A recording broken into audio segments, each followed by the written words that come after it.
right, hello everyone, and welcome to this webinar, Wildfire Hazard and Risk Data, Best Practices for Development, Delivery, and Use. Thank you so much for joining us. I'm Kelsey Cruikshank with the Council of Western State Foresters, and I'll be moderating this webinar.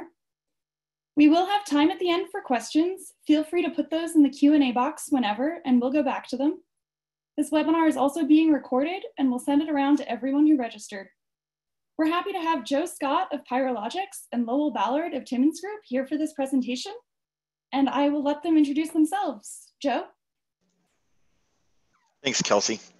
I'm Joe Scott here in Missoula, Montana.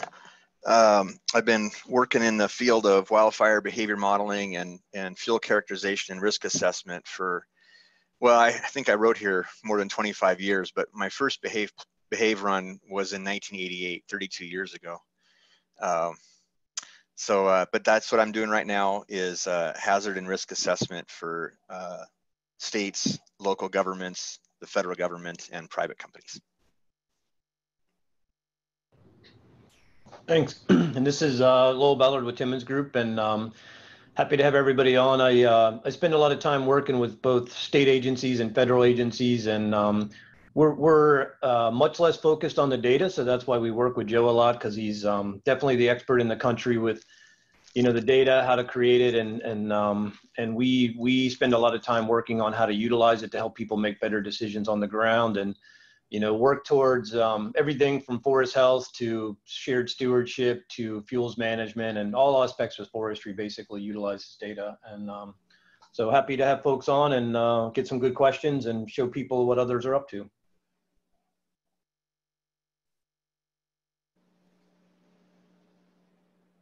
Thanks, Joe and Lowell. Joe, I think we're all ready to get started. Okay, thanks. And you guys can still see my screen because I'm not seeing the Zoom indicator that you can see it. Yes, we can see it. Okay.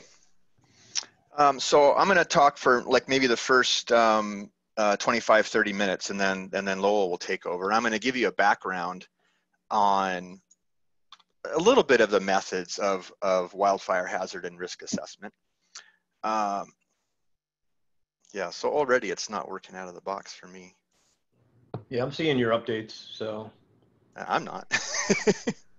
Huh. This is going to be interesting. So wildfire is we call it a natural hazard, but it's also what we call a peril. It's a source of risk to people, assets, and natural resources. Wildfire is a peril, so are hurricanes, earthquakes, and tornadoes. Those are all natural perils or natural hazards. I almost considered putting COVID on here as a natural peril, but I don't think we should do that. And then as you see here, that one of the most deadly natural hazard, natural peril, is simply heat waves in terms of the most deadly in terms of the loss of life. And you can think of this risk framework that we've put together as a 4-box model of risk. You can think of it as hazard and vulnerability.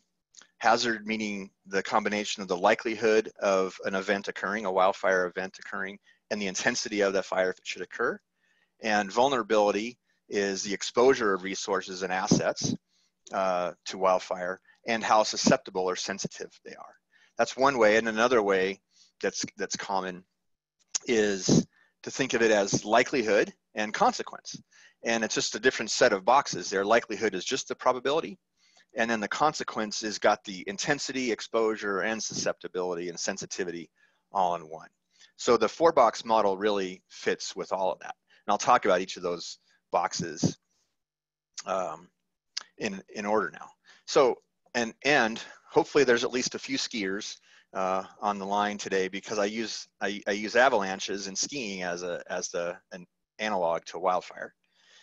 So these folks here are assessing hazard. They're assessing a physical situation that has potential for harm to people or damage to assets.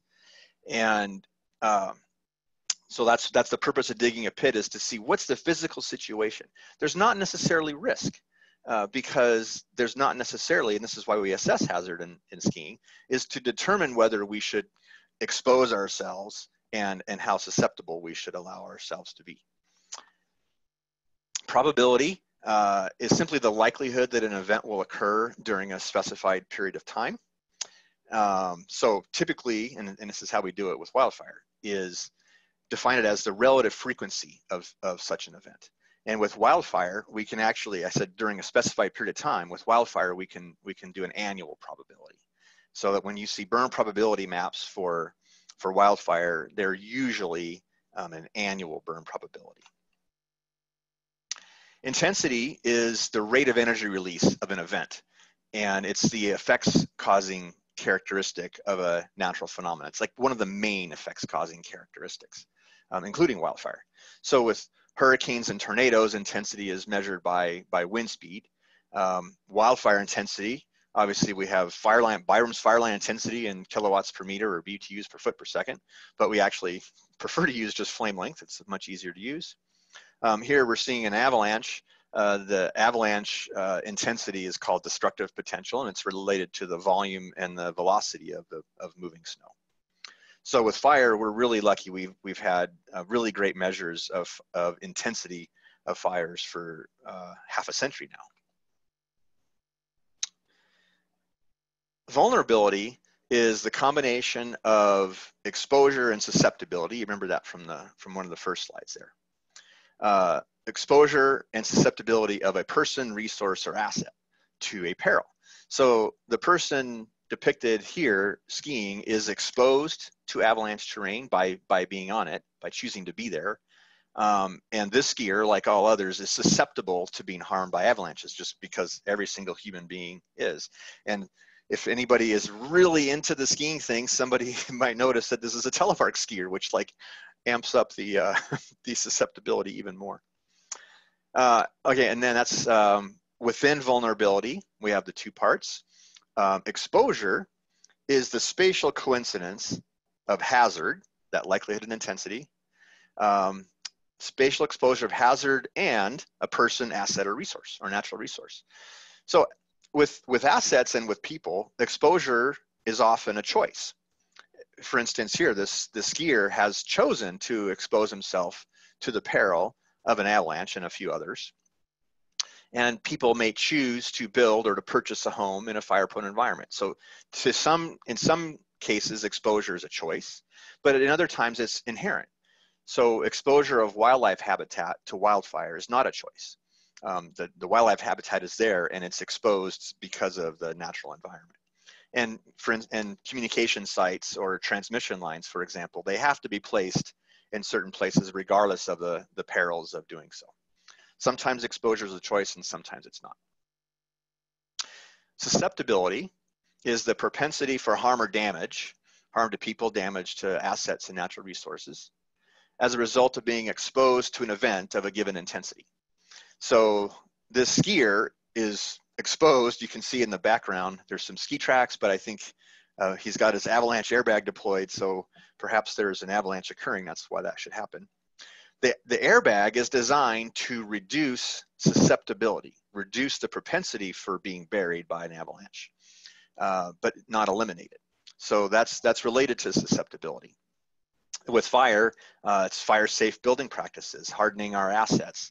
You can't really reduce susceptibility of natural resources. You can reduce the intensity of fire near them, but you can't change how they respond to fire of different intensities. You can only change the intensity. A new term that I haven't always included in this, and it doesn't really fit in our risk assessment, but it's good to talk about, is sensitivity. And it's a term that is often, well, yeah, you can see here that the term vulnerability or vulnerable residents is often used.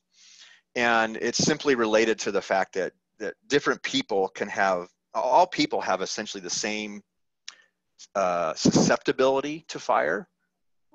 We breathe in the same hot air and it has the same effects on us, but some people are more sensitive to those effects than others. We're more sensitive to losing a house if we don't have insurance or enough money for insurance, or we can't rebuild. So you'll hear a lot about vulnerable populations, and in this framework, what we would say is that's a sensitive population instead of vulnerable, only because we use vulnerable to refer to the broader exposure and susceptibility. So then risk, we can do all this risk assessment without ever using the word if we wanted to, because of all the other stuff, all the other parts that comprise it. But risk is the potential for realization of adverse consequences to people, assets, and natural resources. When considering wildfire at the federal level, for sure, often not the state or below that, we also have to consider offsetting beneficial effects in some parts of the landscape, because wildlife habitat can benefit from fire, but assets and people do not. So risk requires all four of those components be present. Hazard and vulnerability, those two broad classes. So the reason this represents, I use this to represent risk, is you can see all the different aspects here. So there's a likelihood on this slope. There's always a likelihood that an avalanche can occur, and it can occur at an intensity that can cause certainly harm to people. So there's the hazard part is there. The exposure part is represented by all the snowmobile tracks all over it. So there were people exposed on that slope, and those people are always susceptible to avalanches. So all four aspects are present in that photo. Okay, and then I've been using some of these terms now, and I'll just go over them real quick. An asset is simply a human-made object of use or value to its owner, to us. So homes and other buildings, communication towers, electric power generation and transmission infrastructure, lookout towers, historic buildings, things like that. These are all assets.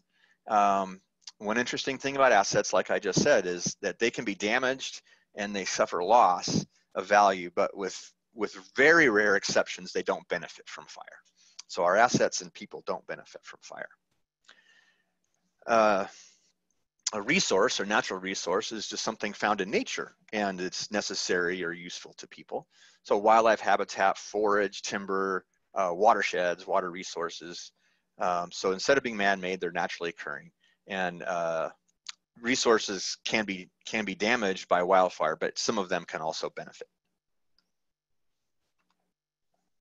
Burn probability, I mentioned, is well, and actually when you look at it in this context on the map, it's the likelihood, the probability that fire will burn a given point or very, very small area on the landscape during a specified period of time. When I said earlier, I was talking about like the likelihood of occurrence, but that could mean like, you know, well, how often does a fire occur in a certain county or in a certain ranger district?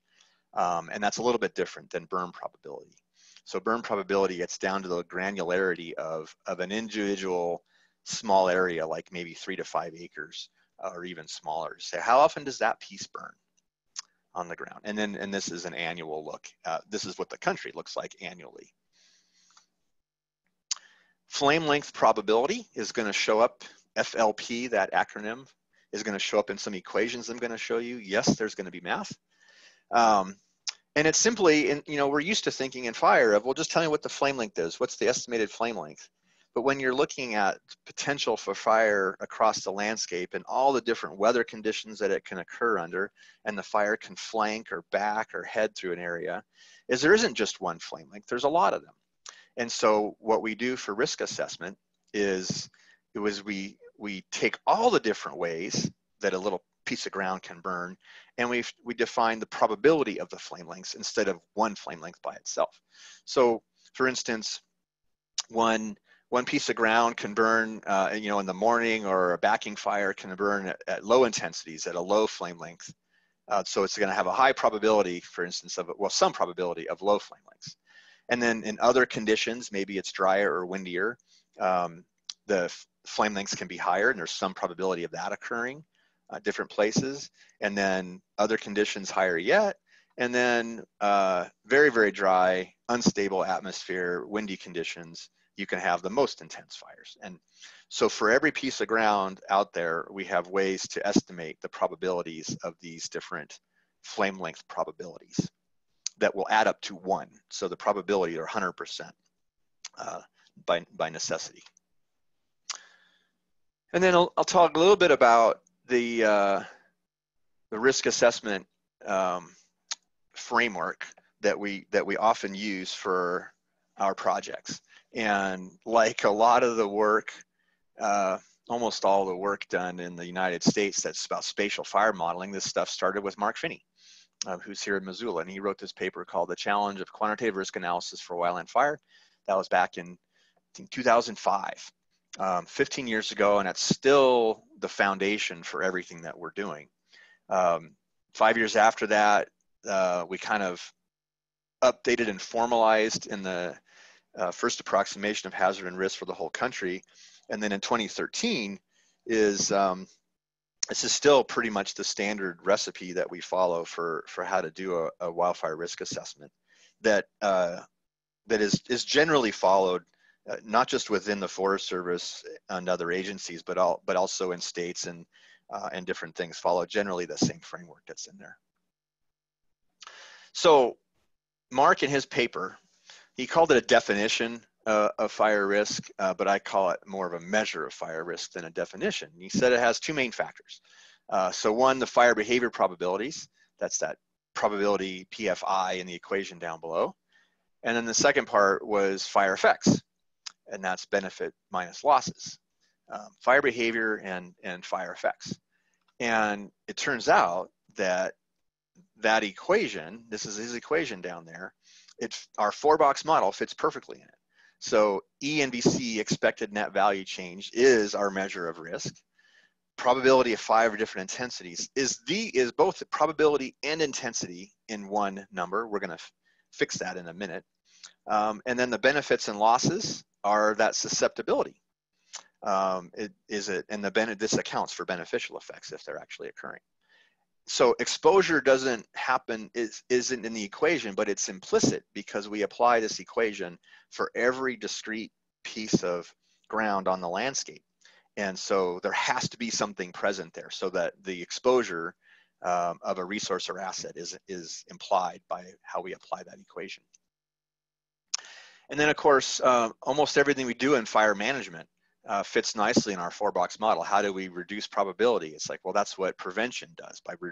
If you prevent a fire from occurring, land area didn't burn, that's reducing probability across the landscape. And the same with initial attack, the same with suppressing large fires.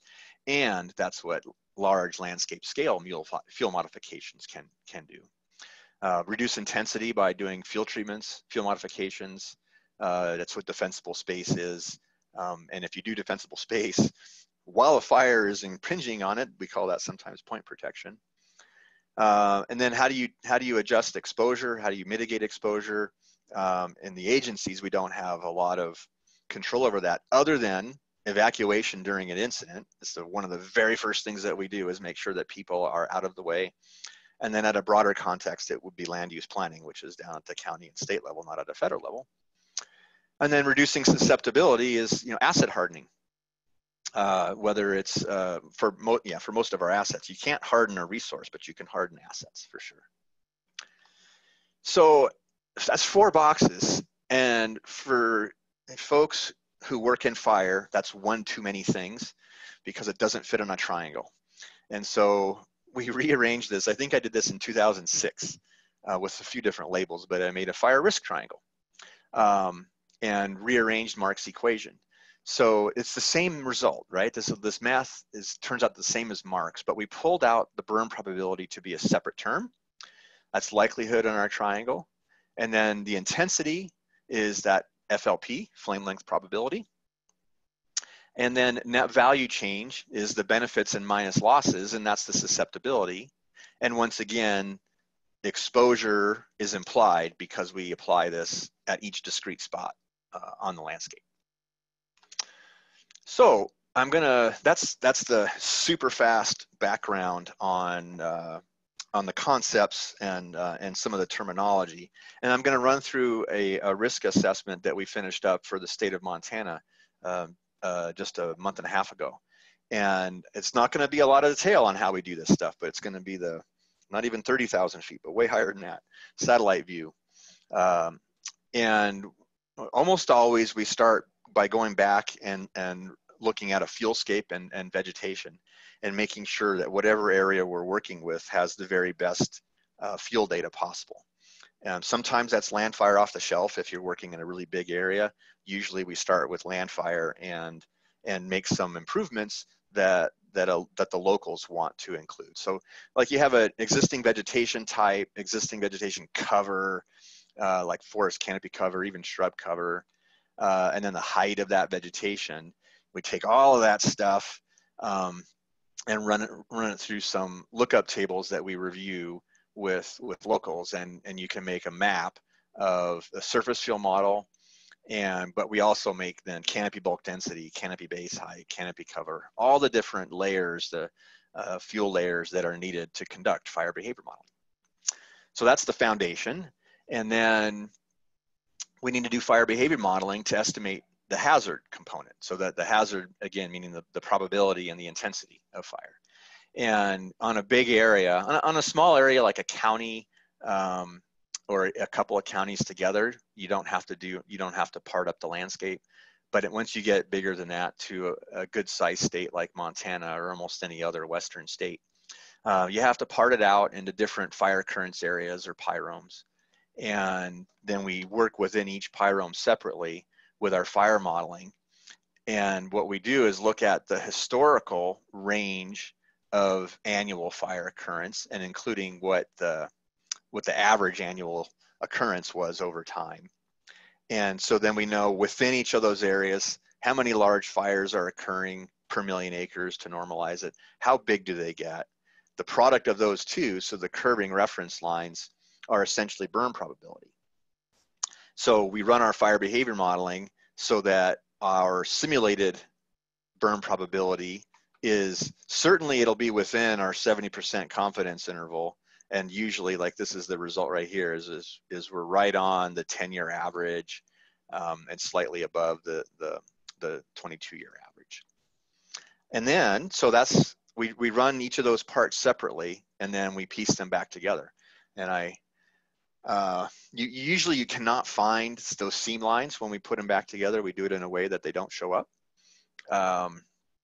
The fire occurrence areas are chosen to have very different fire occurrence. So sometimes you'll see what looks like a seam line, but it's really, it's a very natural thing sometimes. So this is the annual burn probability across the state of Montana, where some of the highest probabilities, it's actually just outside of Wilderness in the Frank Church. That's up to about 4 to 8% chance per year of burning. That's pretty high. The only other places in the country that are anywhere near that are in Southern California, and I think in other parts of Idaho, further south in there. So that's a annual burn probability. Here's just an average flame length. So I'm not going to show you flame length probability because it's a lot of different rasters.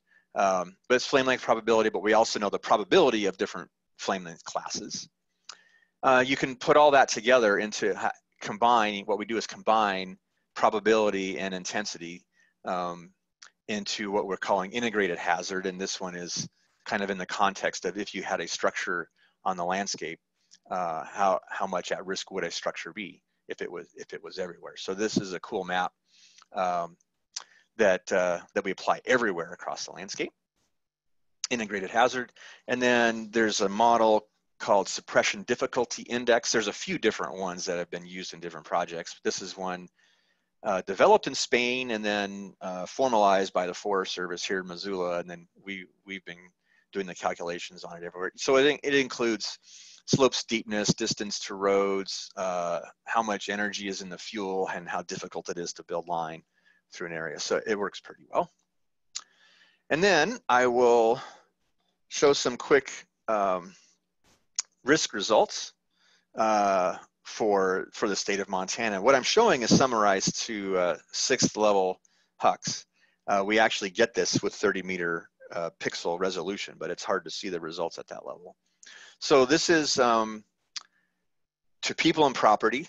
We had a really great structured database for Montana. So this is summarized to HUCs, but we're also showing the counties ranked in order from the most to the least at risk on average. So Ravalli County and Missoula County are both pretty high on that list for people and property. And then infrastructure, which was transmission lines and communication sites. It's a different different set. These are in different places, and it's a different ranking of counties. And then we did surface drinking water. It's a big issue in Montana, and those are in different places entirely. Like, so Missoula goes away because we have groundwater as our source, which is not affected by wildfire. But a lot of other places have surface water intakes, and they can be affected. So those are those three major categories separately. And then we can put them all together. This is all the different HPRAs with a little weighting factor, how to weight them together, and with the county rankings. And again, we do have this at a very fine resolution as well. And then the other really interesting thing that you can do, and you can really only do this when you use FSIM or something like it, this is risk transmission. We like to call it risk source. Where are the sources of risk? If we go backwards, this is where the risk is occurring within different watersheds.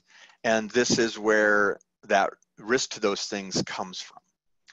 And now, it's, even though fires can get fairly large, if you flip back and forth between these, it's like, well, they don't get that large at a state scale. So really, the places that are a source of risk to resources and assets are mostly the places that are near them, because fires can only travel so far. They can go a long ways, but not that far. Okay, so that's all I have for that. And I think it's a good time to transition back to Lowell, and then I think we're going to do Q&A at the end. Yep, I think that's the way we're going to try to do it. So if you stop your screen, I can share mine. And I will need confirmation people can see. Looks good. All right, cool. Yeah, thanks, Joe. That was good. I always love hearing you go through all that stuff, even though I've seen some of it several times. And I really liked some of the stuff I don't think I'd seen before was sort of the binning of things by HUC boundaries and county boundaries. And I really like that concept. So very good stuff. So I'm Lowell with Timmins Group, noted before. And so I think, Joe and I talked about this webinar and the way to do it. And, I think the great thing is, Joe spends a lot of time in things that we really don't do, which is thinking about, the landscapes and, sort of coming up with the data and our really, the focus that we have is trying to make sure that, those data don't live on hard drives and they don't stay static, and people, they actually put them into these things that they're working towards, like shared stewardship and forest action plans and watershed protection and community protection, because it's a lot of work to create those data sets. And, from my perspective, you want to make sure that you exercise the data and you use it to prioritize and tell really good stories. So we work on a lot of performance measures and a lot of strategic planning projects with organizations, state, federal, NGO, and sort of the things that we've been talking to for the first part of this session were, really you can go out on the ground and you look at this landscape, and a lot of the work that Joe does is, he's trying to create some sort of framework for looking at, the face of the earth and understanding, things that are exposed and things that have, potential for, certain things happening. And the place that we sort of pick up is, we're very big into accomplishment tracking and prioritization and telling stories about the fact that these organizations, they get money and they have strategic plans, and, that they're putting that work, to its best and highest use, that we as humans can come up with on the ground, ultimately to have some sort of, formidable outcome. Outputs, meaning acres in the right place, would be an alignment story. And then, an outcome would be, we've got some sort of risk reduction over time, and some sort of story that every, senator, governor, everybody in the world, really wants to get to. So for my, as much as I would love to, beat up the cohesive strategy, I honestly have had a very hard time over my, tenure working in fire. It's a really nice container to have conversations about, the things that we're trying to protect. And if you, look back on Joe's conversation, a lot of it's around people and watersheds and the things that we as humans can do and the things that we care about. So I'm pretty much going to follow the cohesive strategy, and I'm going to talk about different ways to take the things that Joe builds and his team builds, and the ways that mostly these are all case studies of the way people are applying those data to help them do things that align to the cohesive strategy in a better way. So I'm going to start a little bit backwards on potentially the more sort of reactive thing, even though I think there's a lot of ways to be more proactive with the response side. So I'm going to show a little bit of that. And then I'm going to go through communities, and then ultimately to, I think the thing that's got the most attention these days is veg management and landscape work. So a lot to Joe's point, sort of following the National Action Plan, which is, related to the cohesive strategy. We know that all landscapes aren't created equally, right? There are things that, create red pixels and yellow pixels and green pixels, and those are based on vegetation and slope and aspect and wind regimes and things we care about that are either close to the things. And so we know the landscape is not, an even, it's not smooth peanut butter, it's chunky peanut butter, as somebody once said. We also know, as, if you look back at, some of Joe's slides, there are things we can do with initial attack. And so I spent a lot of time, helping organizations and agencies think about how they either fund local governments or position their own resources to basically stop something really small from becoming something really big and really expensive. And a lot of that comes around, making sure that these fire departments that we work with, these local resources, initial attack, they are effective. So I was on the phone with George Geisler, state forester from Washington State, I think maybe Tuesday, and we were talking about COVID and how that's going to change, the fire season this year. And he said, honestly, the thing that we're really, really trying to think about and we're trying to prioritize is we don't want a bunch of crews on fires that get out of hand, that get big, that are long burning fires, that are long lasting fires, because we know if those people are out there for a long time, their personal risk is going to be greater, right? They're going to be stuck in, close quarters, they're not going to be in yurts and other things, they're going to be in hotels probably, they're going to have different ways to get food. All of those things really expensive and really harmful potentially to the human beings. So he's really trying to prioritize and think about, how do we get air support and other things out there to stop little things from becoming big things. I spend a lot of time, working with the Forest Service, state and private, on things like, VFA funding, which is money that's directed down towards local governments, rural economies, to help them jump on little fires before they become big fires. So, this is really just an example of saying, look, we know the landscape is not equal as it relates to wildfire response either. And we have these fire departments like A and B, and they have their response areas. We need to think, this is just one aspect. We know that Fire Department A can provide mutual aid and mutual resources, but, we definitely want to be thinking proactively about, that B definitely needs capacity because there's a lot of things that could potentially go wrong there. So we're going to get a little scary here and try to, pop out to some real demos and show a few things that I think will just, add a little bit of, different look at it. So what this is Washington State, and I'm going to go through this pretty quickly, but these are basically fire response districts. So all of these polygons here are fire response districts. The reason that these things are red versus orange versus yellow is the red ones, we've taken the quantitative wildfire risk assessment that Joe actually helped with, I think, maybe Rick Stratton and a few others. We stamped a score on every one of these response boundaries, and the green bubble is basically the funding they received. So if you look at Washington State, they've been doing a really, really good job of, looking at the high and medium areas and basically allocating a lot of their money to build capacity for these local governments and local responders. And especially like you go back and look at 2018 and, you're looking at basically 31, 32 plus, 56. So a big, portion of that funding is being allocated to these high needs. It's, again, not the only reason you would fund those, but it is an important reason why you would fund those. We also see that the trend lines are going in the right direction. So we like these kind of visualizations because they help people make better decisions. The other thing really quick that I wanted to show is, so this is the National Burn Probability Map, something that Joe had mentioned before. And so another project that we worked on, we can go in here and let's say, Joe mentioned Montana. So we can go into Montana and we can actually turn on that burn probability map. So this is kind of ugly. It's basically been scaled for each state to help them sort of light up certain areas. But the thing we can do is we can turn on these fire department boundaries and we can see those in context with what's going on in the landscape. And again, you know, it's a relatively myopic way to think about how you would fund for initial attack, but at least it's, you know, one way to start thinking about those things out on the landscape.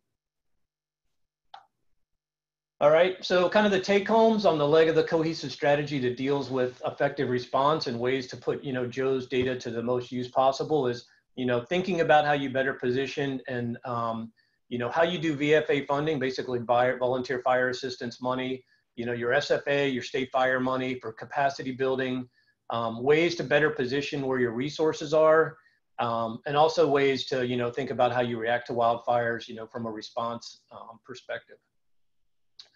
So now I'm going to bounce to another leg of the cohesive strategy, which is fire adapted communities. So that obviously, you know, we're all people and we live in communities and those are things we care about. So if you look here, this is Austin, and this is a perimeter that actually came from another project Joe worked on, which is the wildfire risk to communities. So that project was very driven by, you know, helping to illuminate what we call sort of the Big C community. So this sort of perimeter, you know, driven kind of more by census tracts and blocks, you know, and how exposed it is. So that is sort of what we would call the Big C. The place we've been spending a little more time is what we kind of call this Little C community. So these polygons represent basically subdivisions and collections of homes.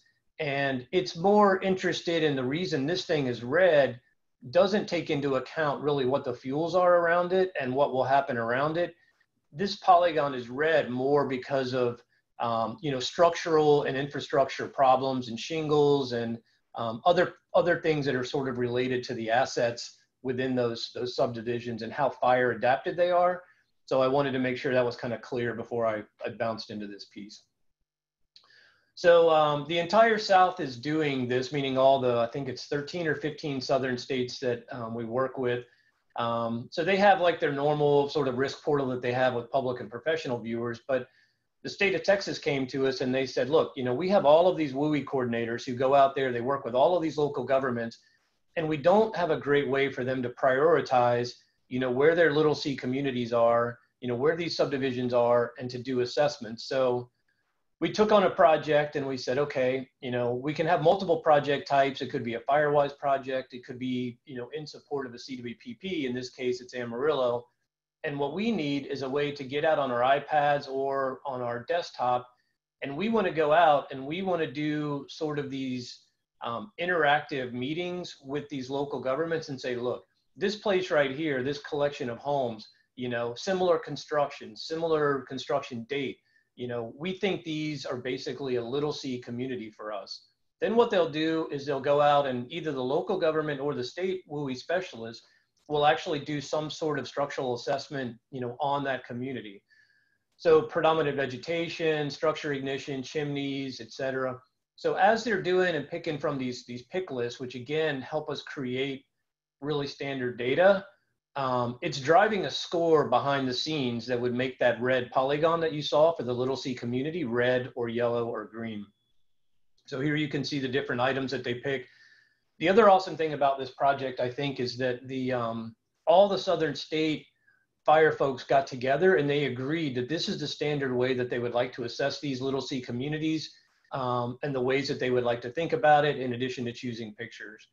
I'm in a lot of conversations with different states now who would like to do parcel by parcel and a few other things, but I always say, let's at least get the community mapped and then we can think about, you know, parcel level mapping and some of these other things.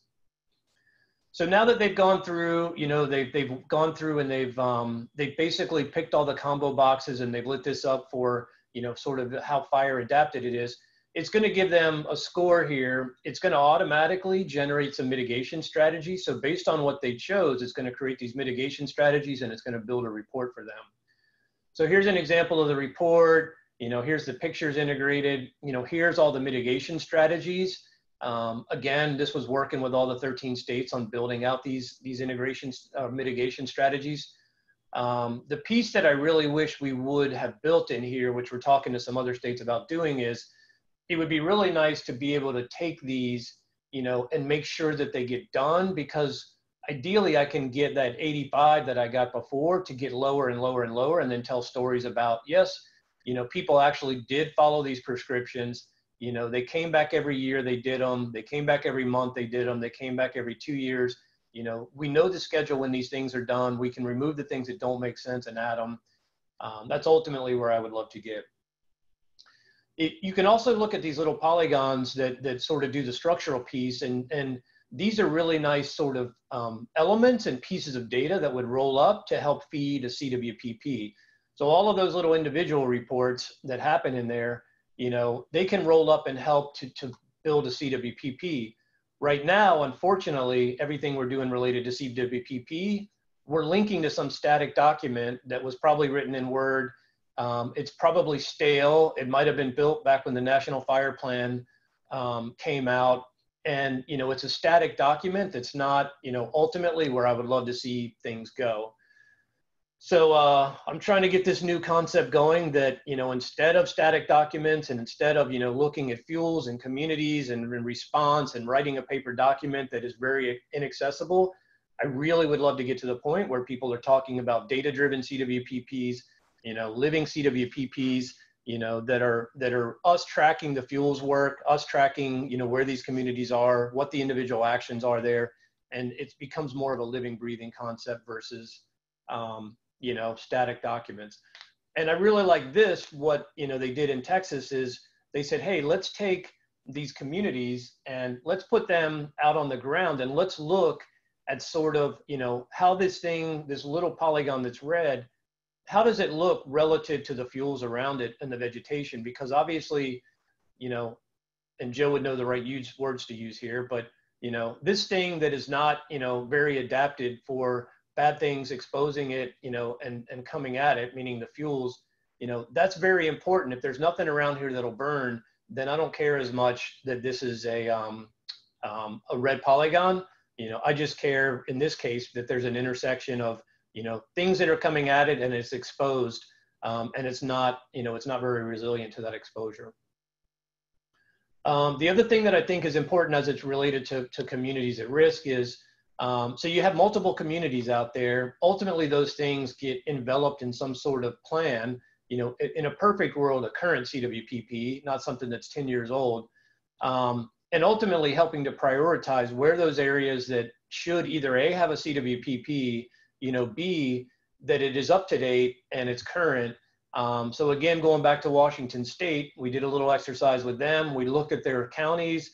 We looked at the ones that were basically most at risk using that quantitative wildfire risk assessment, and we said, okay, you know, 90% of them have a full CWPP that covers those whole areas, and 100% at least has some partial, meaning a city, county, or a city or town. You know, there's multiple of those things going on where we have at least some level of CWPP in every one of those super high risk counties. And again, we can click on the counties, we can click on, you know, all these dashboards, et cetera.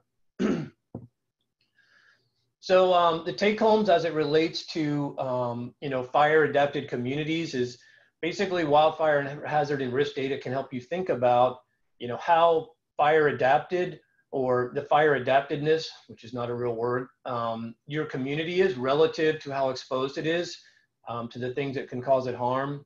Another really great way to think about it is, you know, how you prioritize CWPPs, the development of those CWPPs, or potentially updating those CWPPs, you know, again, not just based on somebody applying for an SFA grant or VFA grant or whatever. You know, you would really want to think about how you allocate that and how you send your own people out to help with those problems. All right, so the final leg of the cohesive strategy here, resilient landscapes, is probably the one that gets the most press in the country: active edge management, shared stewardship. We need to do more things on the proactive side and less things on the reactive and the really expensive $1 million a day fires. So everybody's very interested. Working on the NASF performance measures project, this was the #1 voted performance measure for all the state foresters, which just says, you know, look, when we walk out the door, we really want to understand, you know, where we should be doing active veg and fuels management. You know, we want to make sure that across all of our programmatic areas, so not just in the fire shop, but also in forest health. And there's a lot of other things that happen to keep, healthy forests, to keep landscapes resilient. And, there's multiple ways to prioritize that work, and it cuts across all program areas in these agencies that we work for. And ultimately, the holy grail is we got money, we prioritize something, we went out on the landscape, we did something, and we've got some sort of tangible output and outcome, meaning reduction of risk to, people. When Jim Hubbard, who actually started the Performance Measure Project, when he saw this, he goes, that's the story that I need to be telling, and I need help in getting there. So that's sort of why it was run down through state foresters. So here's a really good example of that. So Nevada and several other states came to us, a couple of years back and said, look, we've got all these really cool tools to help landowners and everybody else understand, what's out on the ground and risk, but we don't have great ways for our own staff to think about, how we spend money and how we better allocate our own projects. So in this case, this is some priority area. This is what they would call a focus area or a priority area, the bigger polygon. And then the smaller kind of like salmon color polygon in the middle, this is actually where they would do treatments or practices. So this is kind of the project area. So we can define these kind of focus areas. And in this case, we're defining this priority watershed. And what we're doing to help the state make better decisions is, we look at this polygon and we look at all the pixels below. And again, we're looking at it from a wildfire threat or hazard right here. And we're ripping through all these pixels and basically providing some sort of score for this polygon to help them think of how they ordinate and rank it. Again, just on this single factor of, what does the threat look like on the landscape? So we can do that for project areas. Again, this is where they're thinking about doing some forest health work. It's got a score on the ground. And then ultimately, we want to make sure we're understanding the status of whether these things have been planned, implemented, we're in monitoring, or where we are. And then when this fuel treatment gets completed, we would love to send that data up to Landfire, to help them update all of these layers that Joe needs to, recreate this backdrop. And so that hard work, gets reflected in these national data sets. So again, flipping back to Washington State here, another sort of interactive live thing real quick.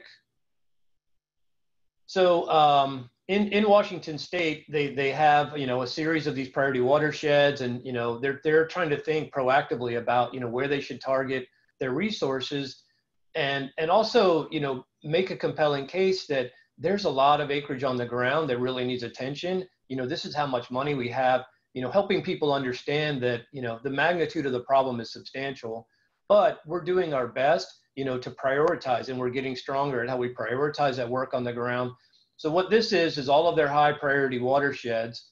And this takes into account all of the prescriptions that have happened on the ground. So this would be across forest health, forest legacy, it would be stewardship, it would be prescribed burns. So we cobbled up all the data we could to try to help tell a story of where, work has been going on, what the magnitude of that work is. And, we have the ability to basically click on any element of this map and be able to light up the areas that have had treatment, which ones have not had treatment. So we can kind of flip this around and just think about, turning data into information and, just making more use of all the hard work that people put in every day. So it's awesome. I'm going to sort of transition here into a little bit of my soapbox around shared stewardship, which I'm super passionate about. So I'm Washington State, and I'm thinking about how I get healthier, about all the projects and all the work and all the investments that I want to put on the landscape, but specifically in, a lot of the states and a lot of the Western states, even more specifically, Nevada, 85% of the land, is federal land. In Washington, you have BIA, Fish and Wildlife Service, BLM, literally every partner, is in Washington doing work. The problem in a lot of the constructs of shared stewardship say, look, we need to figure out how to get better alignment with the limited, public dollars we have to apply work on the landscape. We've got to start thinking about how we break down these silos, and doing that work. So, in this case, this is in Washington. This is the signing of the shared stewardship. This came from the Forest Service website. And, it's about working together, integrated, making decisions and taking actions on the land. So Vicki, highly interested in helping people come up with shared priorities. So if we go out here and we look again, we've got sort of wildfire data in the background. and we've got Washington, BLM. Everybody's out there and they're sort of, targeting where they want to do work on the ground. But being able to pull this off and give visibility into where people are thinking about spending money at scale is very, very difficult. So a lot of people will say, oh, we're practicing shared stewardship. But in many cases, it's because these people are really good communicators, but it doesn't mean the rest of the state, it doesn't mean the rest of the country that they're well positioned to really pull it off, even though we need to embrace those smaller wins. So all these different agencies are out there sort of tromping around, working on the landscape and doing a very good job to prioritize the things that they're driven to prioritize. But, they're really not set up before the money's spent. So not the completed projects, but where do you have planned fuel treatments and where do you have planned fire breaks and all these other things? I want to get people positioned to think about before they spend the money, where are they in conjunction with each other? Where are they in relation to the things they care about, like priority watersheds, and understand that fires don't, they don't just start here, just start there. They have this transmission thing that happens. One of the maps that Joe showed is, look, it starts here and it travels across BLM and private and BLM and private and BLM and state and, private lands, Forest Service. These things are reality. So it's very important to work together to think about, how we cohesively solve that. And then when we do get into shared stewardship, we need to be much better like personal advocates to say, yes, these are all the projects we took around. And of these 50 projects, there were a bunch of collaborations that happened. And you'll notice that there's more collaborations in projects because on any given project, somebody could have helped with the implementation side of it, or somebody could have helped with financial contributions, or somebody could have helped both, financially or in the NEPA process, somebody could have been helpful. We're not well positioned at all, to help people understand that shared stewardship is happening and it's happening at scale. So moving from federal and state, I wanted to show a quick example of Utah. So Utah is awesome in that they're doing an excellent job of looking at sort of the state and how they interact with the locals. So they have their CAT fire, catastrophic wildfire reduction strategy. Brian Cottam, the state forester there, has done an awesome job, at building relationships with these counties. So in this case, Wayne County, they have agreed through sort of, a memorandum of understanding, sort of a partner with the state to do some sort of work on the ground. And in this case, this is just, fake data, but this is about $100,000. And so this is the county, and they agree that they're going to go do something related to mitigation, to preparedness and prevention. So they're going to follow the cohesive strategy, and somehow they're going to do work that tallies up to this to help mitigate risk in a shared risk, sort of shared stewardship perspective. The awesome thing about that is through their cooperative wildfire system, the locals can put in what's going on and the state can put in what they're doing here with their sort of focus area manager. So they get to see comprehensively what's happening with the state and the locals as it relates to risk reduction. And that helps to power the dashboards about what mitigation, preparedness, and prevention work is happening across those borders. The next step will obviously to get, the federal work that's going on to even tell a more powerful story that, we're working together and working together at scale. So the final piece I want to do that, is kind of on my shared stewardship soapbox here a little bit is, how the states potentially interact with the public, because I feel like they have, they have a play in this whole story as well. So, a lot of states we work with, they build these risk assessments portal. In this case, this is a public viewer. This gives the ability for any given citizen to go in, put in their address and generate, a really sort of simple sort of, landowner, mom or pop, report. And so it'll take where they live, it'll look at some raster data. It'll talk about flame length, it'll talk about things that they can do like defensible space and some of the things that Joe mentioned, and so it really helps to get them educated. And then ultimately what we want to do is on-ramp them into a real sort of technical service provider to help, go in and do a formal plan and put some action to work. So sort of the take homes related to, resilient landscapes is wildfire risk and hazard data, the stuff that Joe works on. can really help you think about how you prioritize veg management, track that, and tell stories about your accomplishments. It can help you think about, that fires do, they have this transmission habit that happens on the landscape, and then ultimately, how it's just you not thinking about these things, but you're thinking about that in context with the people you work with, like, other state agencies, fish and wildlife agencies are out there doing prescribed burns. The feds are out there doing burning. Landowners are trying to do the right thing. Ultimately, how do we break these walls down, turn more red pixels to green and all of that. A lot of the holy grail for this thing is that, I don't have the belief that anybody is out there doing random acts of mitigation or forestry. We're just not really well set up to tell that story, in our organizations now. We don't have the data to support it. And, we need to get stronger so that OMB appropriations and everybody who's, kicking out money, they feel really, really good that their money is being spent and it's being spent well.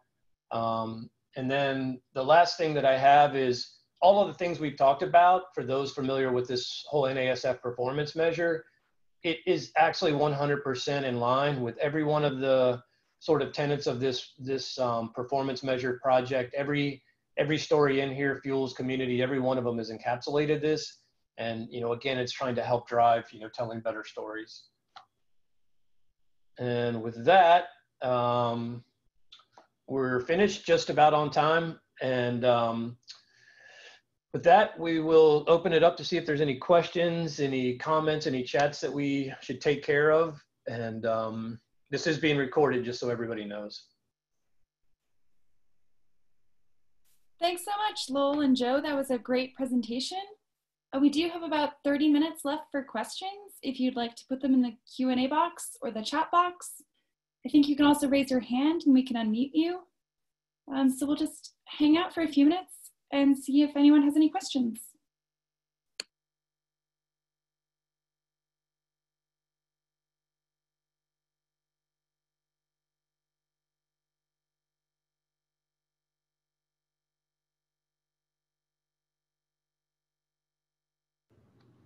I've got one hand raised. I don't know if, I think we can unmute.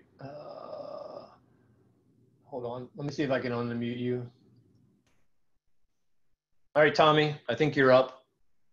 Yep. Can you hear me? Yeah. What's going on, man? How you been?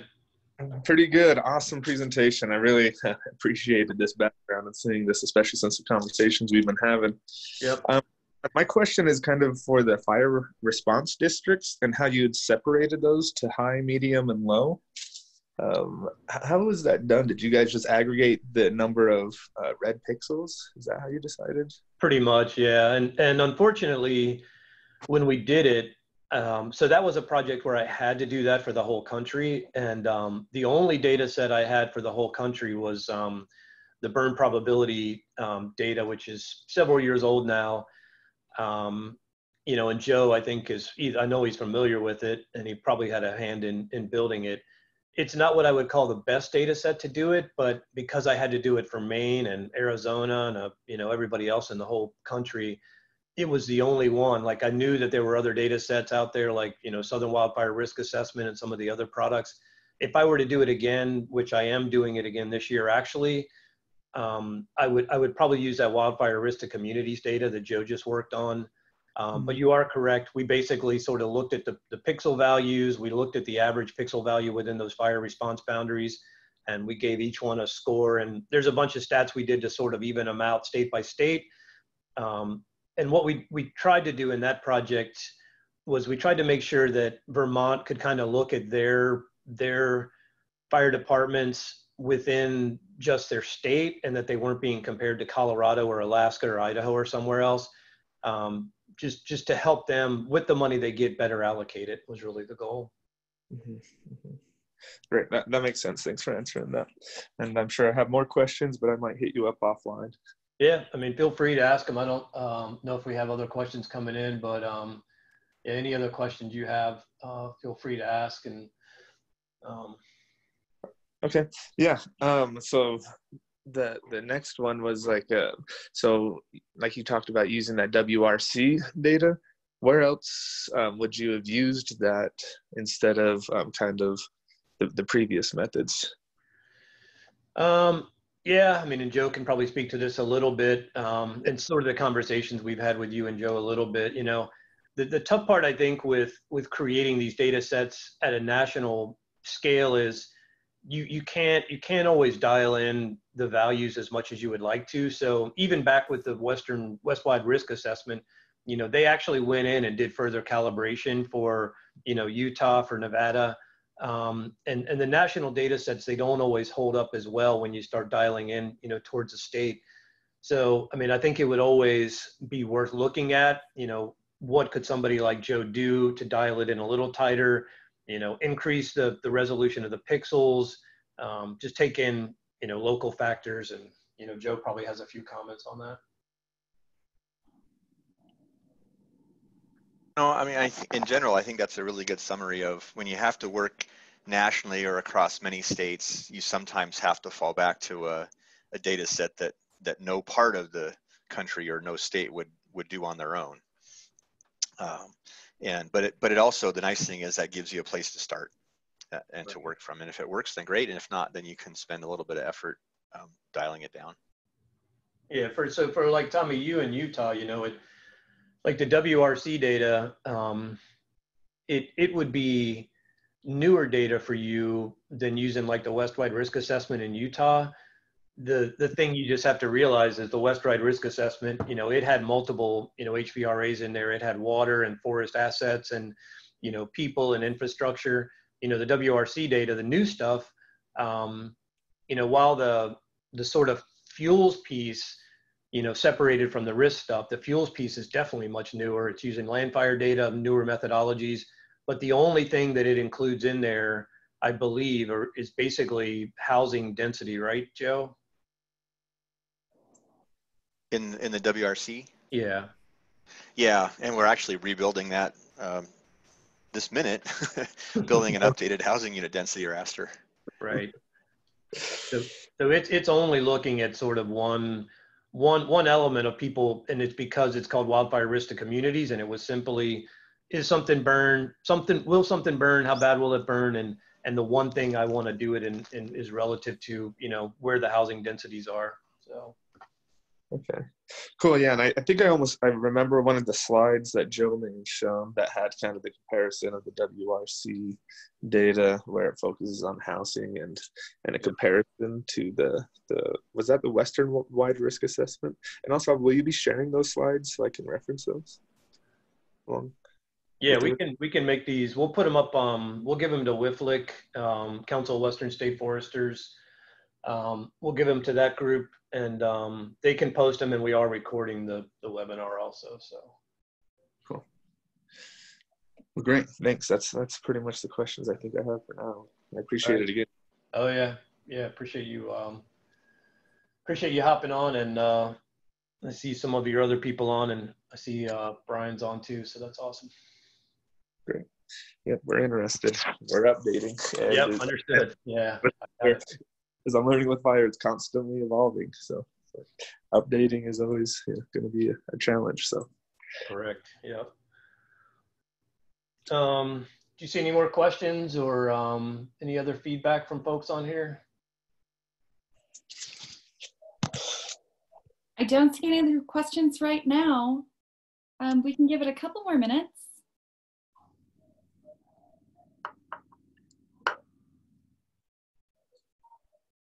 Oh, we got one chat coming in, it looks like. Oh.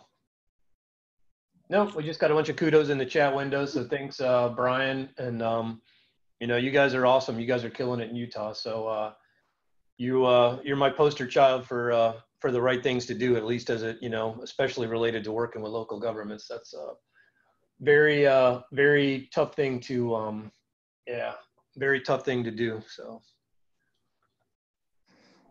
I guess, am I still unmuted, you guys? Yep, you're still, you got the floor. Yeah, and so I just had a quick question on like the dashboards. Mm-hmm.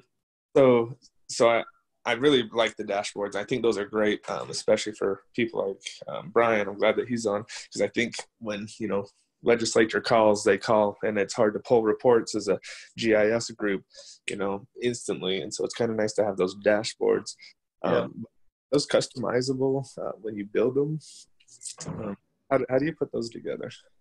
So that's an awesome question, actually. And the way that this started in Washington State, so here's a bunch of other crazy ones that that I didn't show. So these are initial suppression, sort of where it took a longer time to suppress fires, how long, in days. This one took a long time to put out.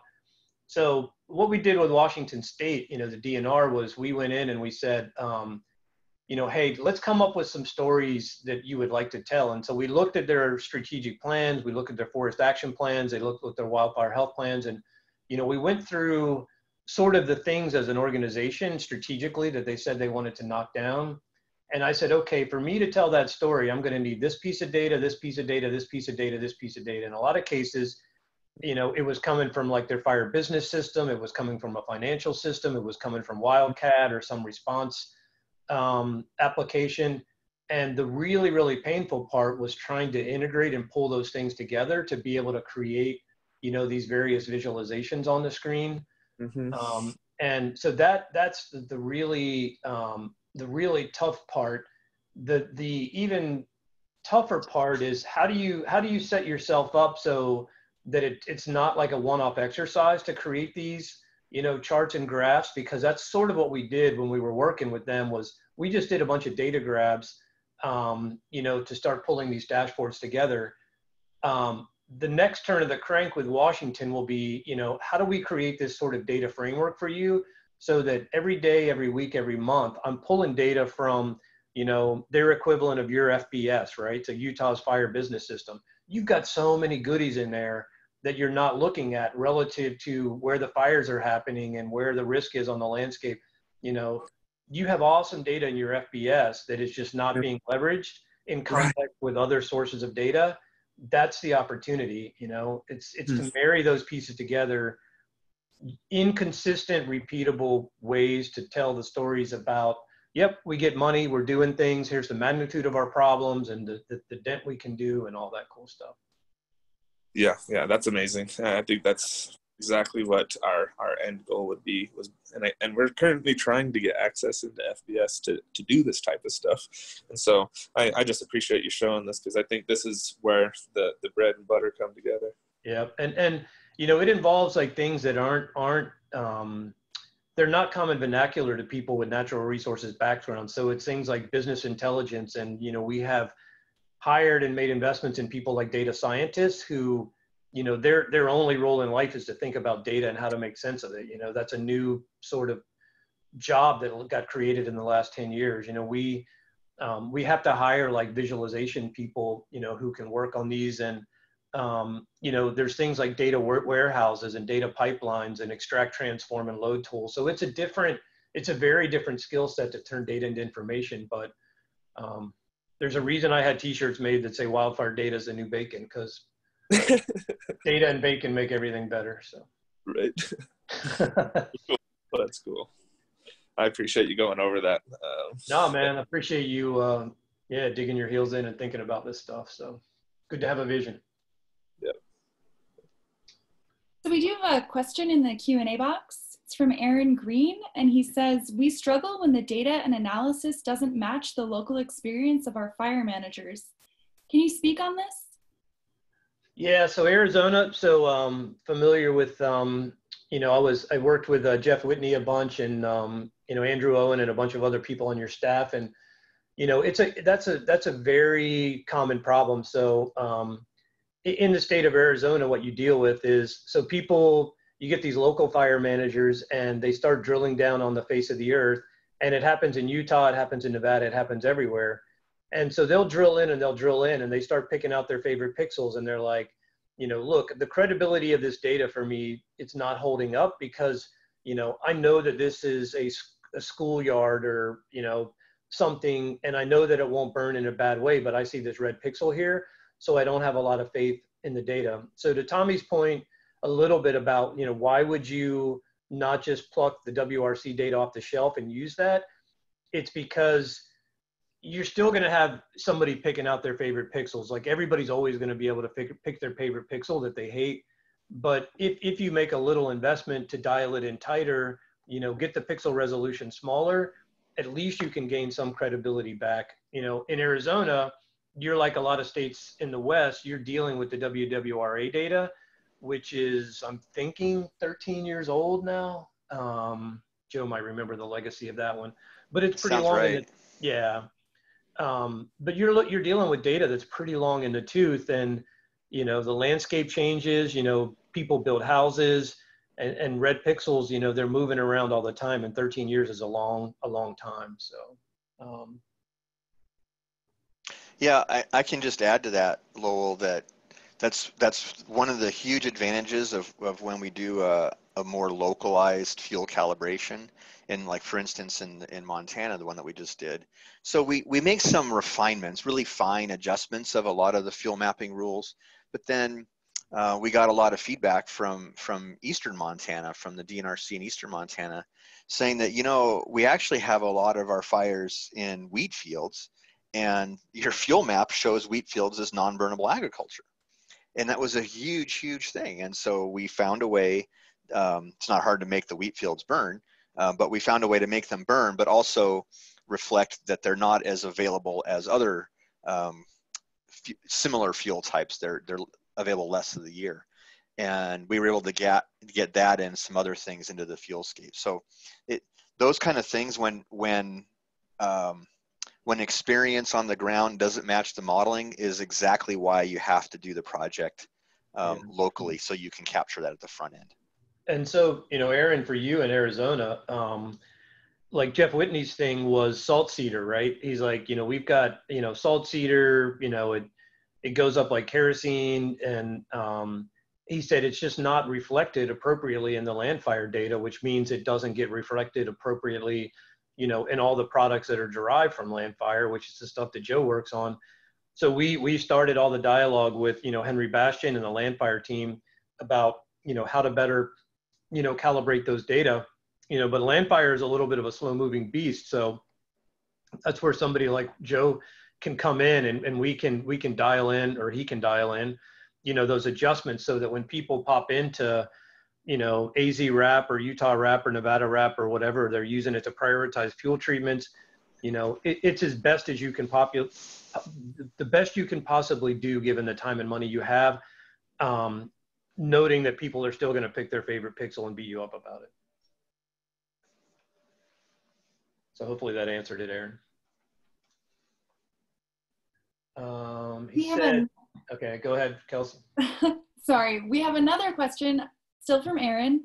He says, we struggle with timing of fuels. Often we've experienced ponderosa pine defined into a low intensity surface fuel, which it does 9 to 10 months out of the year, but it is the crown fire potential that exists in May and June that is the threat to the communities.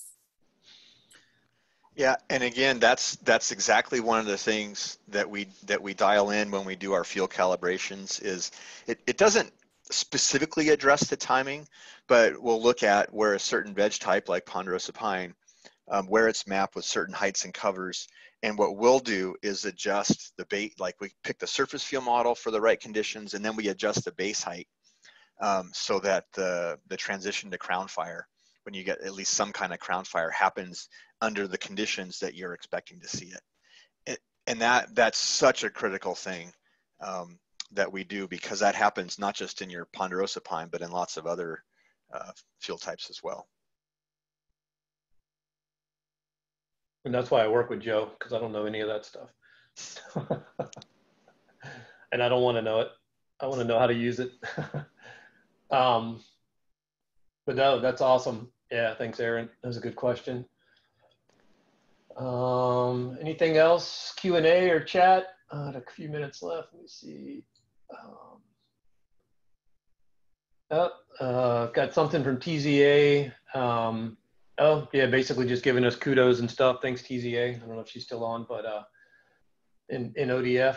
And yeah, I don't think we've got anything else that I can see, unless I'm missing it, Kelsey. No, I think that's all. All right, cool. Well, thanks, everybody. Thanks for hopping on. And thanks to Laura and your whole team for being super helpful and putting this on, and Joe for helping out as well. You bet. Yep. Thanks very much to our speakers. That was a great presentation, and thanks everyone for taking the time out of your day to attend. Bye, everybody. See you. Thanks.